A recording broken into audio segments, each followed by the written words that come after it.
এই ডিমটা আমি ডেডিকেট করছি পৃথিবীর বিভিন্ন প্রান্তে পালিয়ে থাকা যেসব লীগ আছে, যারা নিজেরা থাকে দৌড়ের উপরে, পালিয়ে থাকে নিজেরা, কিন্তু অন্যদেরকে বলে পালানোর জায়গা পাবে না। দুনিয়ার সকল প্রান্তের পালিয়ে থাকা এসব লীগদেরকে এই ডিমটা আমি ডেডিকেট করছি।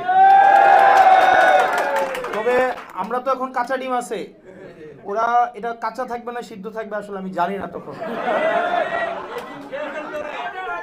অনেকেই আছেন যারা এনসিপির না, এখানে অনেকেই আছেন যারা আমাদেরকে দেখতে এসছেন, এখানে অনেকে আছেন, প্রত্যেকটা মানুষ এখানে এনসিপি করেন বা না করেন, কিন্তু প্রত্যেকটা মানুষ বাংলাদেশকে পছন্দ করে।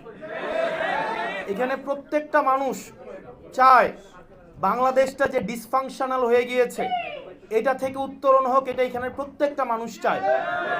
এখানে প্রত্যেকটা মানুষ চায় বাংলাদেশটা দীর্ঘ 17 বছরের বেশি সময় ধরে এই বাংলাদেশটা মূলত নিয়ন্ত্রিত পরিচালিত হতো সীমান্তের আরেক প্রান্ত থেকে, ভারত থেকে।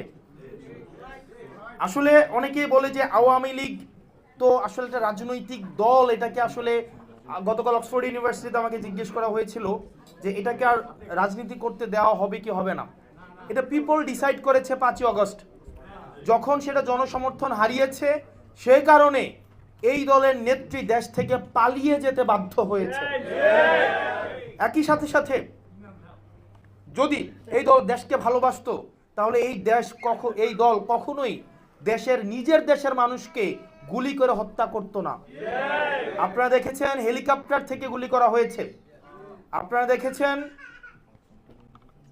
শিশু, কিশোর, বৃদ্ধ, কৃষক, ছাত্র, মাদ্রাসা ছাত্র, কলেজের ছাত্র, ইংলিশ মিডিয়ামের ছাত্র, এখানে হচ্ছে হিন্দু, মুসলমান, ধনী, গরিব, মা, বাবা, এখানে প্রত্যেকটা হিন্দু মুসলমান সহ প্রত্যেকটা মানুষ এখানে হচ্ছে উপস্থিত হয়েছিল ওই আন্দোলনে। এখানে অনেক মানুষ উপস্থিত হয়েছিল যাদের চাকরির কোনো প্রয়োজন নাই। এই যে আপনারা যারা ডায়াসপোরা কমিউনিটি আছেন, আপনারা বিশ্বের বিভিন্ন প্রান্তে, আপনারা যারা জুলাই অংশগ্রহণ করেছিলেন, আপনারা কি চাকরির জন্য অংশগ্রহণ করেছিলেন? আপনাদেরকে কোনো চাকরির দরকার হয়েছিল? আপনাদের আমি অনেককেই দেখেছি যাদের বাংলাদেশে কখনোই কোনো কাজে না গেলেও চলবে, কোনোদিন যাওয়ার হয়তো কোনো প্রয়োজন নাই, কিন্তু স্টিল বাংলাদেশকে আপনারা হৃদয়ে ধারণ করেন।